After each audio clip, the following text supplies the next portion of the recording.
జ్యోతి మల్హోత్రా ఈరోజు దేశవ్యాప్తంగా మనం ఒక సంచలన విషయానికి చేరదీసిన పేరు జ్యోతి మల్హోత్రా.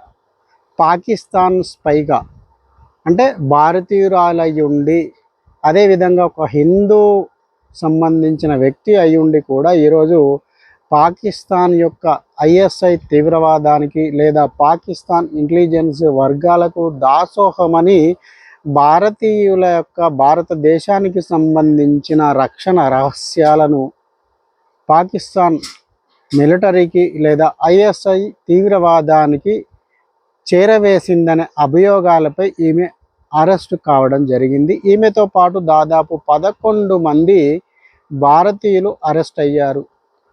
ఇవన్నీ కూడా సోషల్ మీడియాలో లేదా కొంతమంది వ్యక్తుల మూలంగా, కొంతమంది వ్యక్తుల ద్వారా, మేధావుల ద్వారా వస్తున్న అంశాలు, వస్తున్న విమర్శలు కనుక మనం చూస్తున్నట్లయితే, అలియాస్ జ్యోతి హిందూ ధర్మాన్ని మాట్లాడుతూ, హిందూ ధర్మ పరిరక్షకురాలిగా వీడియోలు చేస్తూ, భారతదేశం గురించి మాట్లాడుతూ, భారతీయ సంస్కృతిపై మాట్లాడుతూ, దాని వెనక చూసారా మీరు పాకిస్తాన్ స్పైగా పనిచేసింది అని చెప్పి కొంతమంది మాట్లాడుతూ ఉన్నారు.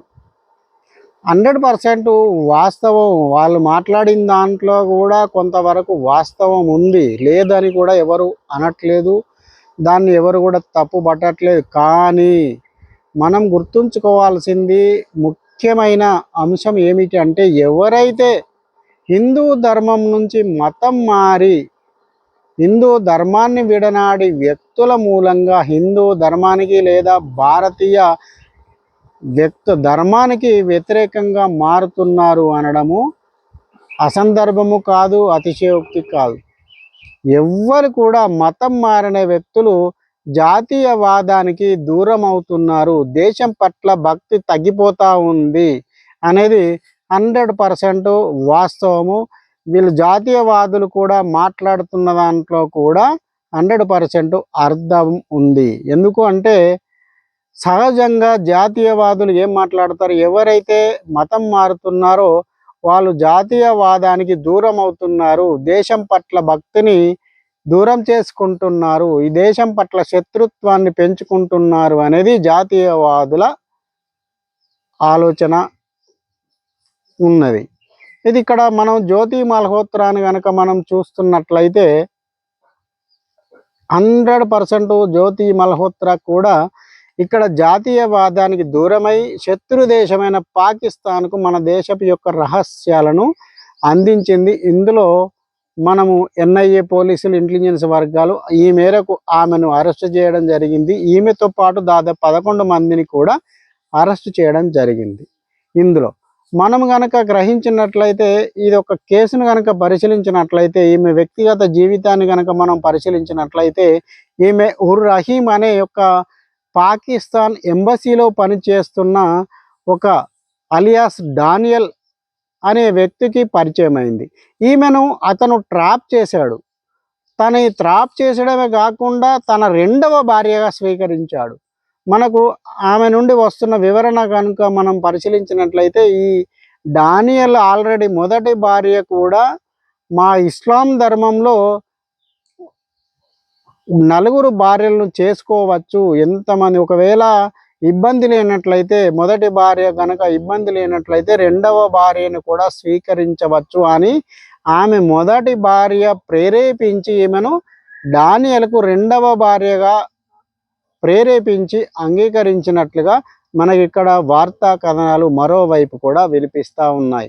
ఎందుకంటే డానియల్కి ఆల్రెడీ పెళ్ళయింది, భార్య ఉండంగా కూడా ఈమెను 2వ భార్యగా స్వీకరించాడు. అదేవిధంగా ఆమె యొక్క వ్యక్తిగత జీవితాన్ని లేదా ఆమె వ్యక్తిగత పేరును హిందూ సాంప్రదాయానికి అనుగుణంగానే కొనసాగించాలని, అదేవిధంగా ఆమె యొక్క వ్యక్తిగత జీవితాన్ని కూడా హిందూ ధర్మం కోసమే పనిచేస్తున్నట్లుగా కనిపించేలా పని చెయ్యాలని కూడా ఈ రహీం అలియాస్ డానియల్ ఆమెను ప్రేరేపించినట్లుగా మనకిక్కడ తెలుస్తూ ఉంది.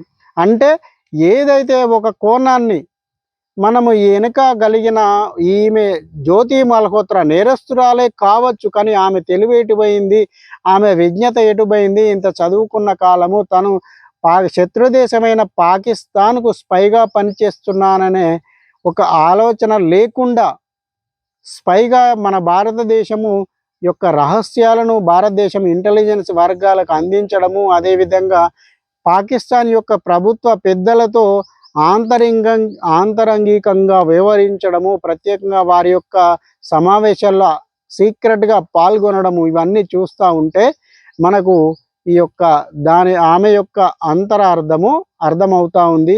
అంటే ఇంత తెలివి ఉండి కూడా తను చేస్తున్న పని తప్పు అని తెలిసినప్పుడు కూడా ఆమె ఈ పని చేయాల్సింది కాదు, కానీ చేసింది కాబట్టి ఆమె నేరస్తురాలు.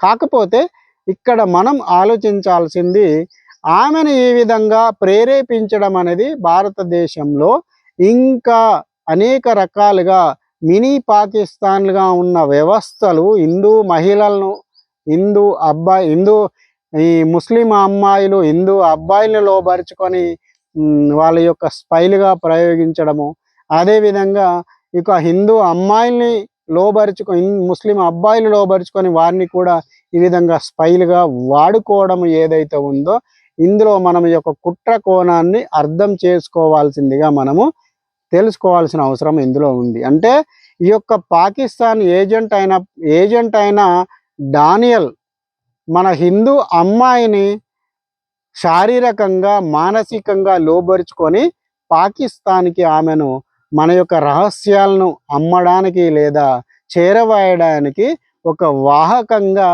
ప్రయోగించాడు. ఇందులో మెయిన్ పాత్ర డానియల్గా మనము చూడాల్సిన అవసరం ఉంది. డానియల్ అనేది క్రిస్టియన్ పేరుగా మాట్లాడుకున్నప్పటికీ అతను ఒక రహీం అనే అతను పాకిస్తాన్ యొక్క ఐఎస్ఐ ఏజెంటు, అదేవిధంగా ఒక ముస్లిం వర్గానికి చెందిన వ్యక్తి. అంటే ముస్లింగా ఉంటూ హిందూ అమ్మాయిని బయట ప్రపంచానికి ఎప్పుడు తెలిసింది అంటే ఆమె యొక్క వీడియోల్లో, ఈ విషయం కూడా ఆమె ప్రదర్శించిన వీడియోల్లో పాకిస్తాన్ యొక్క ఉన్నతాధికారులతో మాట్లాడుతూ వారి యొక్క ప్రైవేట్ పార్టీలో పాల్గొన్న వీడియోలు బయటికి రావడంతో ఆమె యొక్క ఈ అంతరంగిక విషయం కూడా బయలుపడింది.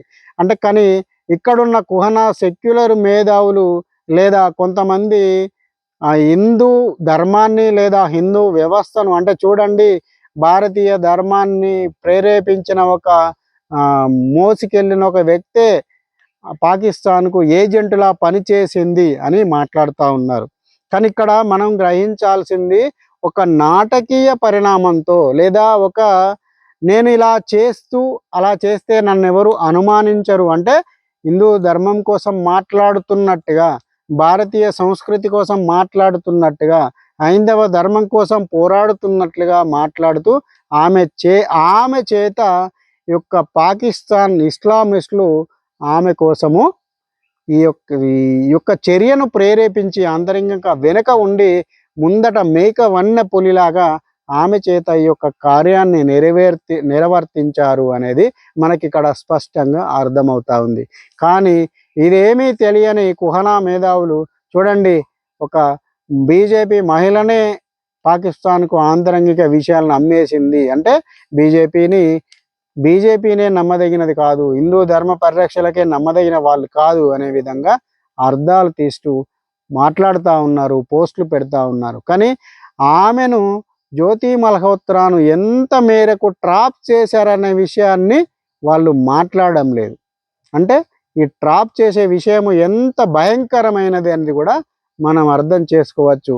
ఎందుకు ఈ విషయం ట్రాప్ అనే పదాన్ని ఎందుకు వాడాల్సి వచ్చిందంటే దాదాపు 8 నుంచి 10 లక్షల మేర ఇక్కడి మహిళలు పురుషులు కూడా పాకిస్తాన్తో రక్త సంబంధాన్ని కలిగి ఉన్నారు. అంటే ఇక్కడ అమ్మాయిలు అక్కడ అబ్బాయిల్ని పెళ్లి చేసుకోవడం, లేదా అక్కడ అబ్బాయిలు ఇక్కడ అమ్మాయిల్ని పెళ్లి చేసుకోవడం, ఇక్కడ అబ్బాయిలు అక్కడ అమ్మాయిల్ని పెళ్లి చేసుకోవడం లాంటి వ్యవస్థలు, అంటే మన శత్రు దేశం అని తెలిసినప్పటికీ కూడా రక్త సంబంధాన్ని పెంపొందించుకుంటూ, భార్యాభర్తల సంబంధాన్ని పెంపొందించుకుంటూ వారసత్వాన్ని, అంటే పాకిస్తాన్కు గల ప్రేమను వీరు ఇంకొక రకంగా తెలియజేస్తూ ఉన్నారు.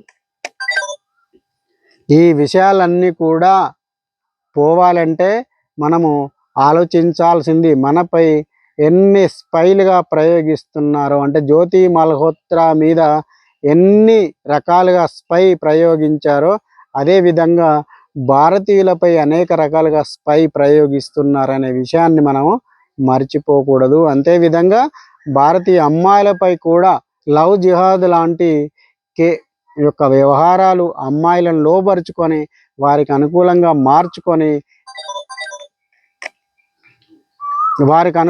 మార్చుకొని ఈ యొక్క వ్యవస్థలను కూడా నిర్వీర్యం చేయడానికి అనేక ప్రయోగాలు మనపై చేస్తున్నారు అనే విషయాలు కూడా మనం మర్చిపోకూడదు.